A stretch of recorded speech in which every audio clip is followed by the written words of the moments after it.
Бисмиллахир-рахманир-рахим. Урматтуу мусулман бир туугандар, сиздердин назарыңыздарда Мадина шаарындагы пайгамбарыбыздын саллаллаху алейхи вассалам мечитинин имамы, урматтуу шейх Салих ибн Мухаммад аль-Будайрдин, Аллах аны сактаган болсун, Судан мамлекетине берген маанилүү сабагы. Аллах таала баардыгыбызга муну пайдалуу кылган болсун. Имам Аш-Шааби айтат: чынында силер кыйроо өлүмгө учурадыңар, качан кабар осуяттарды таштаганыңарда. Мааниси пайгамбардын кабар осуяттарын жана анын сөздөрүн, анын амалдарын жана анын сүннөтүн, ага Аллахтын саламы жана салаваты болсун. Жана имам Ахмад айтат: ким Аллахтын элчисинин хадисин четке кагып кайтарган болсо, ал мына өлүм кыйроонун четинде турат. Ким Аллахтын элчисинин хадисин кабыл албай кайтарган болсо, ал өлүм кыйроонун четинде турат. Жана имам Аш-Шафии, ага Алланын ырайымы болсун, айтат: Аллахтын элчисинин буйругуна каршы болгон баардык нерсе кулап түшүп жок болот. Жана анын жанында бирөөнүн ою дагы же салыштырмасы дагы тең болуп тура албайт.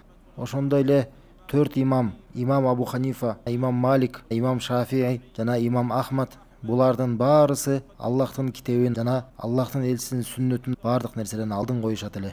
Жана Абу Ханифа имам айтат: кимде исламы болгон болсо, менин бир дагы сөзүмдү албасын, качан аны Аллахтын китебине жана ыраазы болгон тастыкталган хадиске салыштырып карап сынап көрмөйүнчө. Ошондой эле имам Малик, хижрат кылынган жердин Мединанын имамы, пайгамбардын үйү тарапка көрсөтүп айтат эле: кимдин гана сөзү болсун кабыл алынат жана кайтарылат, бир гана Аллахтын элчисинин сөзүнөн башка. Ошондой эле имам Аш-Шафии айтат эле: эгерде силер көрсөңөр менин сөзүм силерге айткан хадиске каршы болуп калган болсо, менин сөзүмдү дубалга чапкыла, кабарга каршы болуп калгандыктан. Ошондой эле имам Ахмад айтат: мен айтканымдын баарысын жазбагыла, бирок анын негизин мен кайдан алганымды издеп карагыла. Адамдарды сокур ээрчибегиле, кимисинин сөзү артык экенин көрмөйүнчө. Ошондой эле Сахих Бухариде келтирилет. Ал айтат: мен Аль-Хумейдинин айтканын уктум. Бир адам Абу Абдуллах имам Аш-Шафииге келген жана сураган экен: о Абу Абдуллах, баланча маселе тууралуу сен эмне деп айтасың? Ошондо ал жооп берген экен: Аллахтын элчиси саллаллаху алейхи вассалам бул маселеде мындай деп өкүм кылган. Ошондо ал сураган экен: о Абдулланын атасы, сен дагы ош сөздү айтасыңбы? Ошондо айтат: субханаллах, Аллах аруу таза. Сен мени чиркөөдө көрдүң беле? Же еврейлердин сыйына турган жеринде көрдүң беле? Же менин белимде капырлардын белгиси болгон өзгөчө куурду көрдүңбү? Мен сага айтып атам, Аллахтын элчиси саллаллаху алейхи вассалам мындай деп өкүм кылган десем, сен менден сурап атасыңбы? Сен дагы ушинтип айтасыңбы о Абу Абдуллах деп? Андыктан моюн суналы, сүннөткө моюн суналы, сүннөткө баш ийели жана эч учурда такыр каршы чыкпайлы, качан Аллахтын элчисинен саллаллаху алейхи вассалам анык сөз турганда. Жана Аллахтын элчисинин саллаллаху алейхи вассалам сөзү турганда ал менен талашпайлы. Ага эч каршы чыгып ал менен талашпайлы. Эгерде сүннөт анык болгон болсо, сүннөт баяндалган болсо, жана хадис сахих тастыкталган болсо, Аллахтын элчисинен саллаллаху алейхи вассалам, демек бул биздин жолубуз. Ушул биздин кармана турган жолубуз жана ушул мына биздин амалыбыз. Биз далилдин балдарыбыз. Кайда гана бизди ал бурбасын, биз ошол жака бурулабыз. Эй напси, эң жакшы элчиден жана анын сахабаларынан жана табииндеринен келген кабарларга кармангының. Жана мүмкүн качан сага анын жайылган дини келген болсо, анын эң жакшы болгон жолун сен карманаарсың. Жана эртең эсеп күнү корккунуң тозоктон, жана сак болгонуң анын оту күйгөндө сага тийип калар.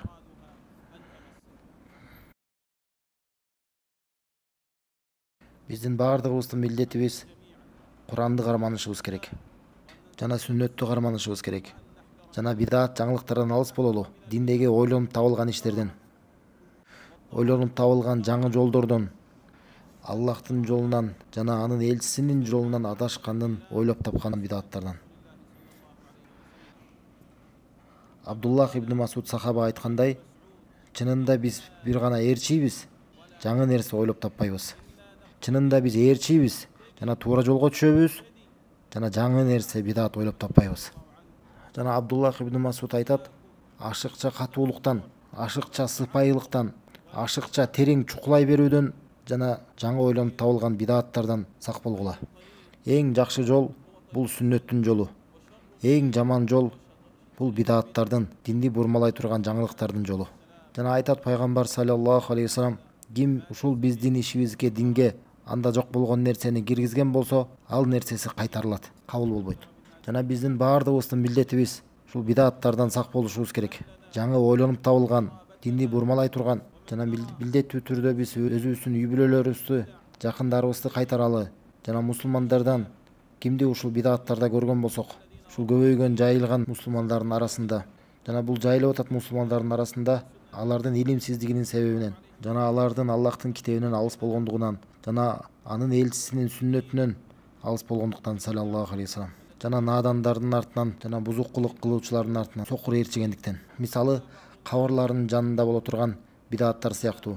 Кээ бир адамдар аларга умтулуп барышат, аларга дубалар менен кайрылып, алардан жардам тилеп, аларга кайрылышат, алардын топурагынан береке талап кылышат, алардын топурагынан өздөрүнө шыфа издешет, аларга ар кандай курмандыктарды чалышат, жана ал күмбөздөрдүн короолоруна, алардын жандарына акчаларды, динарларды ташташат, жана өздөрүнүн үмүттөрүн, суроолорун жана көйгөйлөрү менен ошол кабырдагыларга байланышат.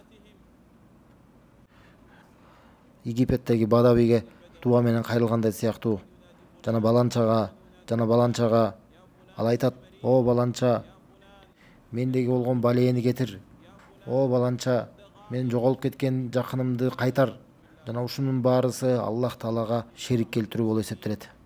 Жана буга кээ бир мусулмандар түшүп калышты, өздөрүнүн илимсиздиги себептен, жана адаштыруучулардын алдагандыгы себептен, жана жалганга чакыруучулардын себебинен. Жана баардыгыбыздын милдетибиз акыйкатты орнотуу, жана Аллахка чакыруу. Ошондой эле кээ бир мусулмандар кылып жаткан тумарларды өздөрүнө илип алуу, ар кандай дубаларды жана сактайт деп амулеттерди, жана ушулардын баарысына каршы биз Аллах Таалага чакырышыбыз керек.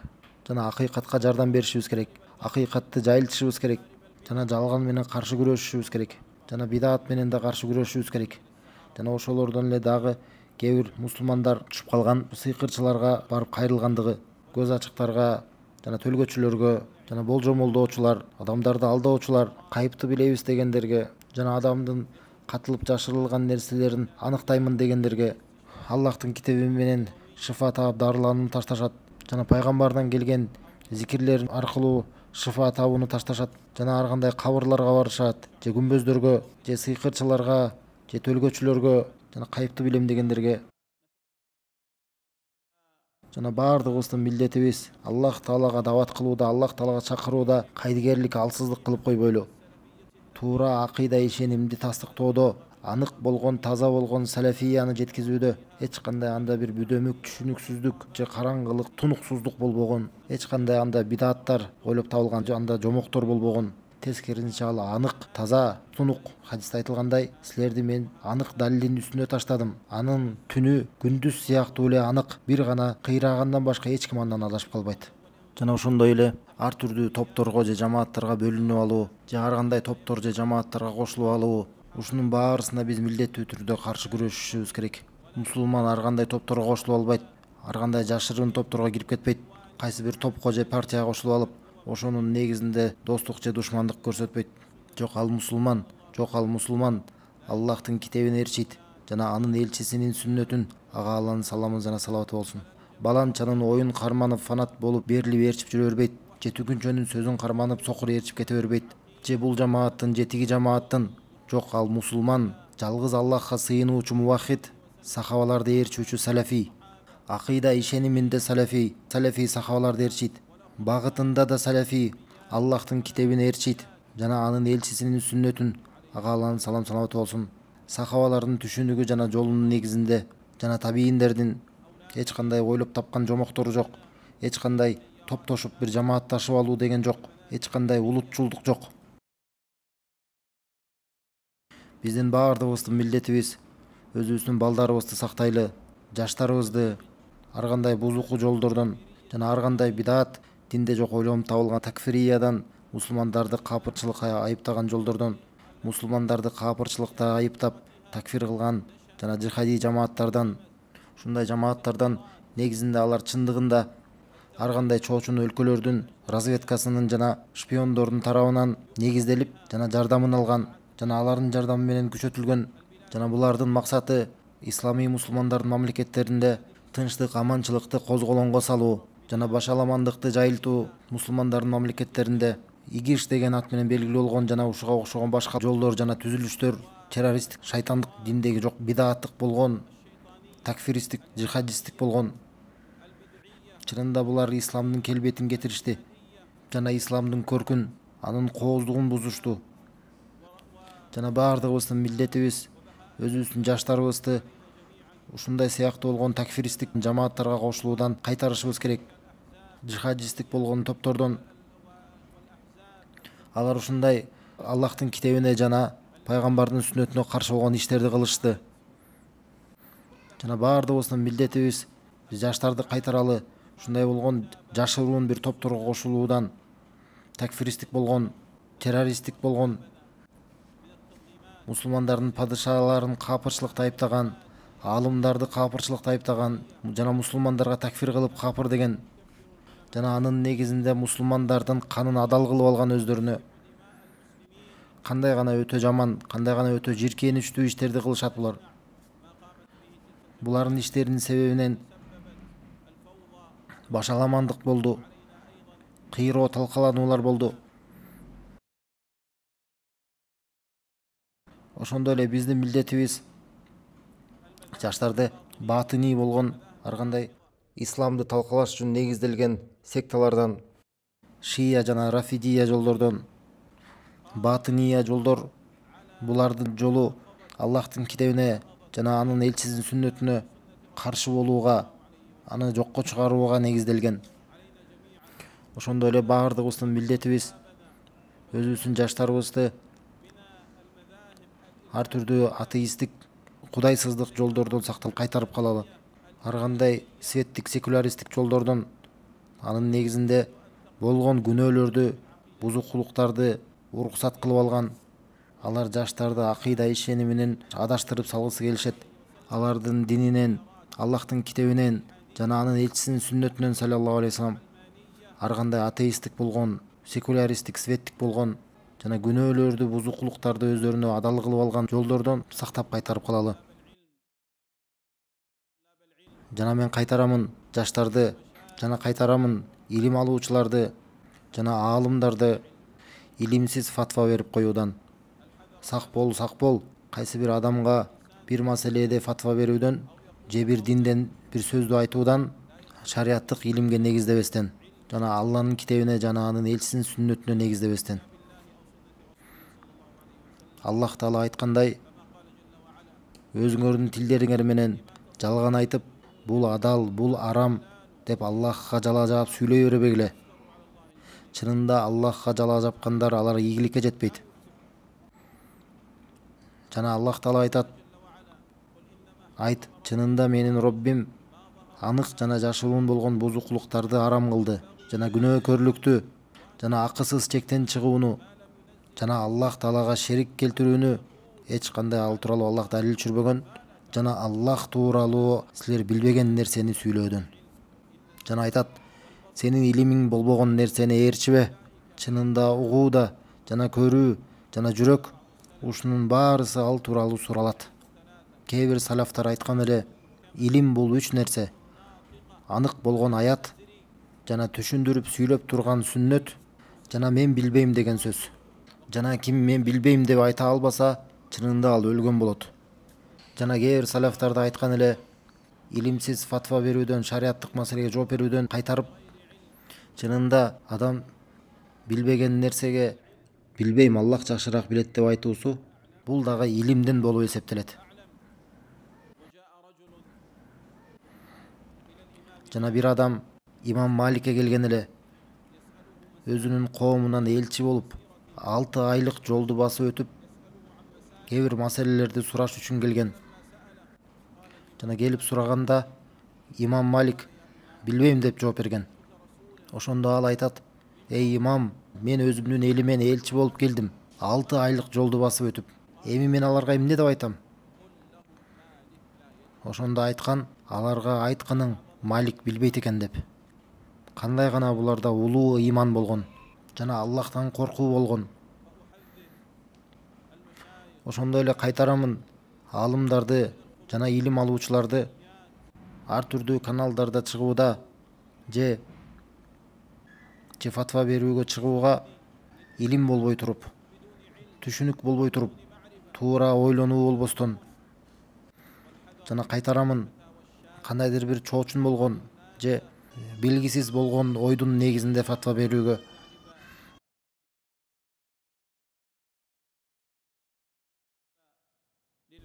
Бардыгыбыздын милдетибиз илимдин кадырын билишибиз керек.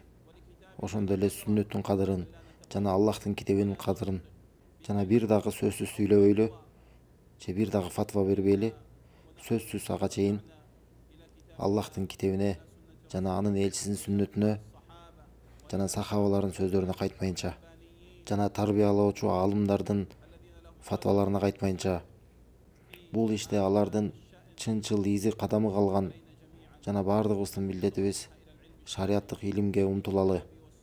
Куран жана сүннөттүн илимине биринчи алгачкы доордогу мусулмандар айткандай, илим бул Аллах айтты жана анын элчиси айтты деген нерсе. Бардыгыбыздын милдетибиз шариаттык илим алганга умтулалы. Шариаттык илим алганга аракетибизди жумшайлы. Жана ошондой эле шариаттык илимди жайылтууга, адамдарга пайда алып келе турган, биздин динибизге, акыретибизге жана үммөтүбүзгө пайда алып келе турган.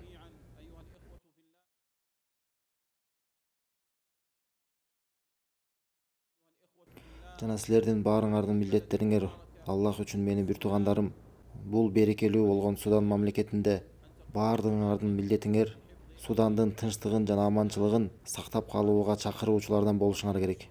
Судандын бекемдигине, Судандын биримдигине сак болгула. Ар кандай митингтерге же көңтөрүлүштөргө чакыруучулардан жана падышаларга каршы чыгууга чакыруучулардан, башчыларга жана президенттерге. Анткени бул чынында ар кандай көңтөрүлүштөр жана митингтер мусулмандардын мамлекеттеринде болгон үммөткө бул нерселер бир гана талкалануу, бузулуу жана башаламандык эле алып келди. Жана бардык мусулмандарды кайтарамын, ушундай көңтөрүлүштөрдөн, ар кандай революциялардан, митингтерден, ар кандай талаш тартыштардан үммөткө бул нерселер талкаланууну, бузулууну жана башаламандыкты эле алып келди. Булардан мусулмандарды кайтарамын жана буларга чакыруучулардан.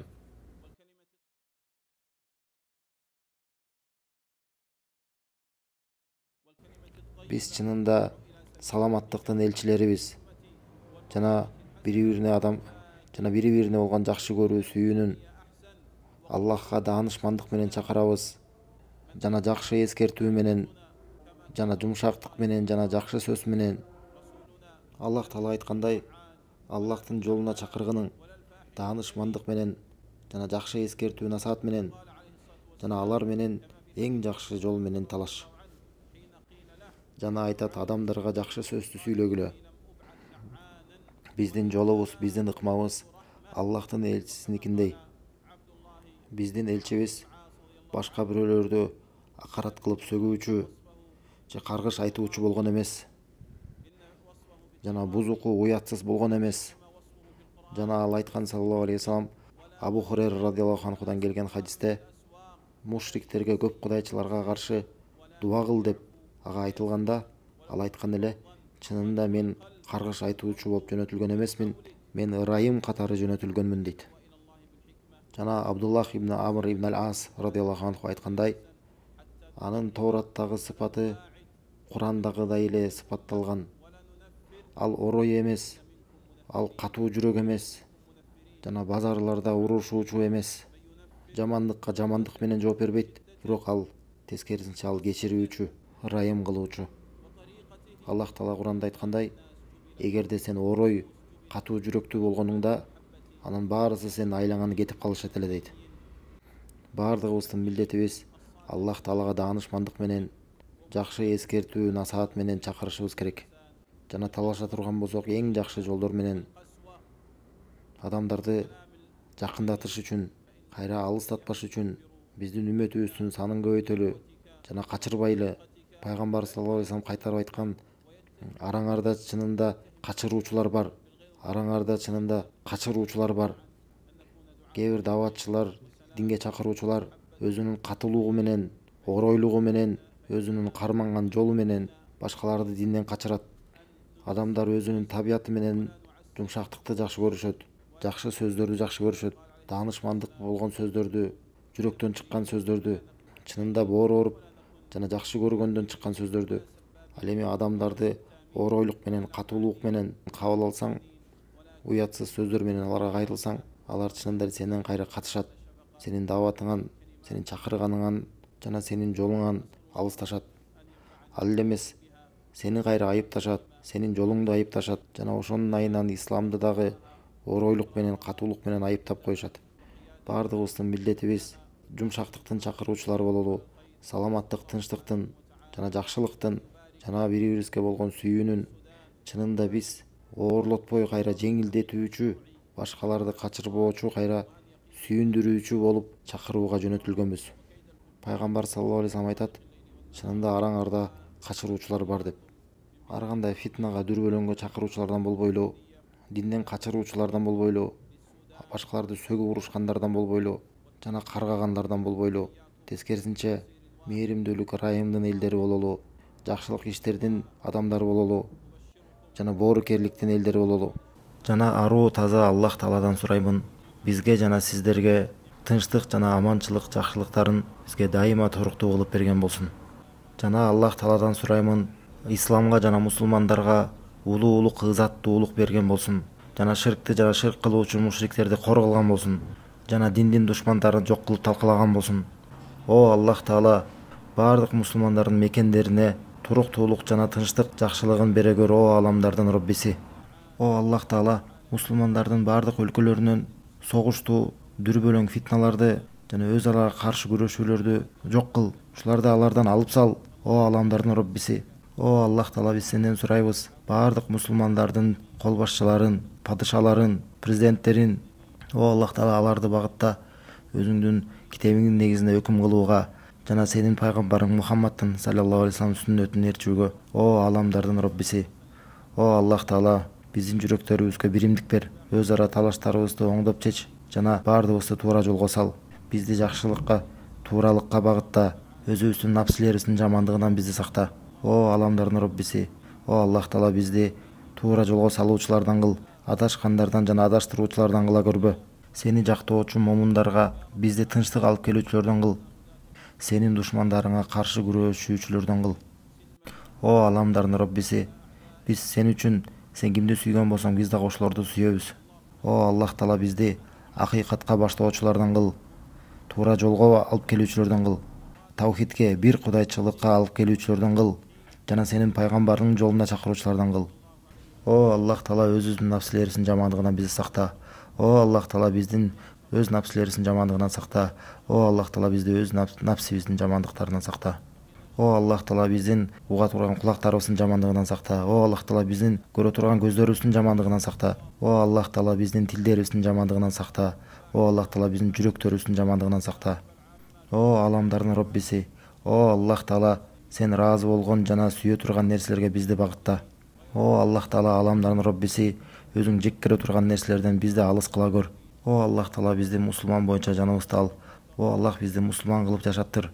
О Аллах Таала, биздин жаныбызды мусулман кылып ала көр. О Аллах Таала, бизди кор кылба, уят кылба.